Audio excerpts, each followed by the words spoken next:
आखिर धरती के कितने ऊपर तक ऑक्सीजन है और हम पृथ्वी की कितनी ऊंचाई तक जिंदा रह सकते हैं दोस्तों। इस धरती के बहुत से ऐसे सवाल हैं जिनको हर कोई जानना चाहता है, लेकिन आज का यह वीडियो आपको वो ज्ञान देकर जाएगा जो बूढ़े होने तक आपके दिमाग में पड़ा रहेगा। जिस गोलाकार आकृति को आप देख रहे हो, ये धरती है। ये तो आप सब जानते हैं, लेकिन यहाँ से धरती की जमीन लगभग 10,000 किलोमीटर नीचे है, क्योंकि जब आप धरती को देखते हो उसमें समुद्री और जमीनी क्षेत्र के साथ साथ धरती का वायुमंडल भी दिखाई देता है, जो धरती के चारों तरफ गोलाकार आकृति में फैला हुआ है। हालांकि यह वायुमंडल एक नहीं बल्कि कई वायुमंडल की परतों से मिलकर बना है। जैसे हमारी पृथ्वी के जमीन की परत है, वैसे ही हमारे वायुमंडल की भी परत है। उदाहरण के तौर पर मान लो जैसे कोई इंसान है और वह 4 से 5 मोटे कपड़े को ठंड से बचने के लिए पहना हुआ है। बिल्कुल ऐसे ही धरती का यह वायुमंडल एक मोटा कपड़ा है जो 5 मोटे कपड़ों से ढका हुआ है, जो धरती को हर तरफ से सुरक्षा प्रदान करता है। दोस्तों, वीडियो में सारा टॉपिक आपको तभी समझ में आएगा जब आप धरती के वायुमंडल को अच्छे से समझोगे, क्योंकि आपके हर सवाल का जवाब इसी वायुमंडल में छुपा हुआ है। अभी आप जहां पर बैठकर यह वीडियो देख रहे हैं, वहां से लेकर ऊपर आसमान के 12 किलोमीटर तक के एरिया को ट्रोपोस्फियर कहा जाता है, जिसे हम क्षोभ मंडल कहते हैं, जिसका अर्थ परिवर्तन का चक्र होता है। यानी धरती के जमीनी क्षेत्र से 12 किलोमीटर ऊपर तक के क्षेत्र में समय के अनुसार परिवर्तन होता रहता है। जैसे इस क्षेत्र में बादल का बनना, बारिश होना, तूफान और बिजली का चमकना, मतलब मौसम संबंधित जो भी घटना होती है वह इसी 12 किलोमीटर की ऊंचाई पर ही होती है। इसके अलावा इसी क्षोभ मंडल में पक्षी उड़ते हैं, हवाई जहाज उड़ते हैं। यहाँ पर नाइट्रोजन का स्तर 78% और ऑक्सीजन का स्तर 21% होता है। हालांकि जैसे जैसे आप 12 किलोमीटर की दूरी को तय करोगे तो आपके साथ ये सब होगा। 0 से 4 किलोमीटर तक आप बिना ऑक्सीजन मास्क के आसानी से जीवित रह सकते हैं, जबकि 4 से 6 किलोमीटर के बाद सांस लेने में दिक्कतें शुरू हो जाती हैं। इसके बाद 8 किलोमीटर से ऊपर यानी डेथ जोन में बिना ऑक्सीजन मास्क के आपकी 10 से 30 मिनट में मौत हो सकती है, जबकि 12 किलोमीटर पर 2 से 3 मिनट में मृत्यु निश्चित है।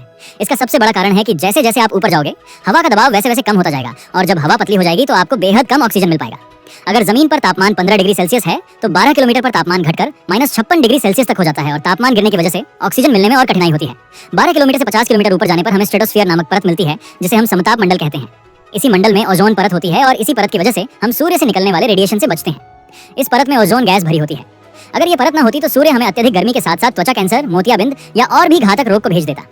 आप ये समझ लो कि यह परत क्षोभ मंडल का एक रक्षा कवच है। इसके अलावा इस परत में जेट विमान भी उड़ते हैं। जहां क्षोभ मंडल की परत में नीचे से ऊपर आने पर तापमान में गिरावट देखने को मिलती है, तो वहीं इस परत में उल्टा होता है, क्योंकि जब आप 12 से 50 किलोमीटर की दूरी को जैसे जैसे तय करोगे वैसे वैसे तापमान बढ़ता जाएगा और 50 किलोमीटर पर यह तापमान -15 डिग्री सेल्सियस हो जाता है। वैसे तो समताप मंडल में भी ऑक्सीजन की मात्रा लगभग 21% होती है, लेकिन यहाँ हवा पतली और कम घनत्व वाली होती है, तो यहाँ पर आपको ऑक्सीजन के साथ साथ स्पेस सूट भी पहनना होगा, क्योंकि हमें सूर्य के रेडिएशन से भी तो बचना है। जब आप 50 से 85 किलोमीटर ऊपर जाते हैं तो आपको मेसोस्फीयर यानी मध्य मंडल देखने को मिलेगा। ये परत धरती के लिए रक्षा कवच के तौर पर काम करती है, क्योंकि जब अंतरिक्ष से छोटे छोटे पत्थर, जिनको हम मेटियोरॉइड कहते हैं, ये जब धरती के वायुमंडल में प्रवेश करते हैं तो ये परत उसको जलाकर खाक कर देती है। आपने कभी कभी आसमान में इस तरह की रोशनी को देखा होगा, ये यही मेटियोरॉइड होते हैं। वैसे आपको लग रहा होगा कि तब तो ये परत काफी गर्म होती होगी, लेकिन नहीं, क्योंकि इस परत का तापमान -90 डिग्री सेल्सियस तक गिर जाता है। लेकिन यह पत्थर लगभग 40 से 60,000 किलोमीटर प्रति घंटे की स्पीड से गिरते हैं, तो वायुमंडल के गैसों के कणों से टकराकर ये जलने लगते हैं। इस मंडल में ऑक्सीजन का स्तर तो 21% होता है, लेकिन हवा बेहद ही पतली होती है, जिससे आप बिना ऑक्सीजन मास्क के 1 मिनट भी जिंदा नहीं रह पाओगे। इसके अलावा बिना स्पेस सूट के यहाँ वायु दबाव इतना कम होता है कि इंसान का खून उबल सकता है। मध्य मंडल में इंसानों द्वारा बनाई गई कोई भी वस्तु ज्यादा देर तक ठहर नहीं सकती। जब आप 85 किलोमीटर से 600 किलोमीटर ऊपर जाते हैं तो आपको थर्मोस्फीयर यानी तापमंडल देखने को मिलता है। यह एक अत्यधिक गर्म, ऊर्जावान और रहस्यमय परत है, जहाँ कई महत्वपूर्ण घटनाएं घटती हैं। थर्मोस्फीयर में सूरज की पराबैंगनी और एक्स-रे किरणें सीधे हवा के अणुओं से टकराती हैं। इस वजह से यहाँ का तापमान 1500 डिग्री सेल्सियस से 2500 डिग्री सेल्सियस तक पहुंच जाता है। लेकिन चौंकाने वाली बात यह है कि अगर हम यहाँ खड़े हो तो हमें ये गर्मी महसूस नहीं होगी, क्योंकि यहाँ हवा इतनी पतली होती है कि गर्मी ट्रांसफर नहीं हो पाती। यहाँ पर भी ऑक्सीजन की मात्रा 21% ही होती है, लेकिन हवा का दबाव बेहद ही कम होता है, जिससे ऑक्सीजन के कण दूर दूर होते हैं। बिना ऑक्सीजन मास्क के आप यहाँ 1 मिनट भी जिंदा नहीं रह सकते।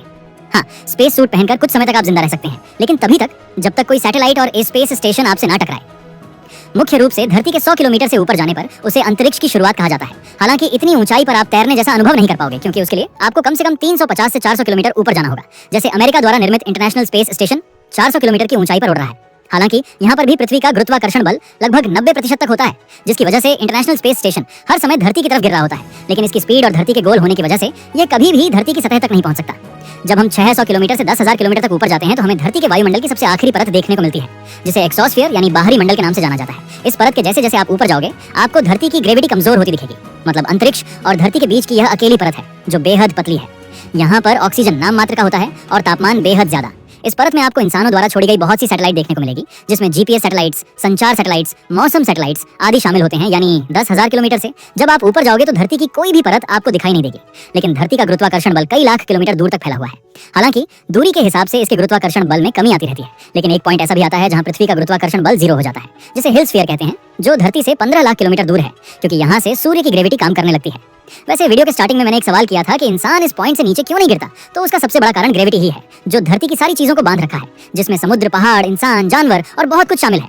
अगर ये ग्रेविटी किसी कारणवश एक भी सेकंड के लिए खत्म हो जाए तो धरती की तमाम चीजें अंतरिक्ष में उड़ने लगेंगी। अगर आपको ये वीडियो पसंद आया हो तो लाइक कीजिए और कमेंट में हमें बताइए कि आपको धरती के वायुमंडल की कौन सी परत सबसे अच्छी लगी।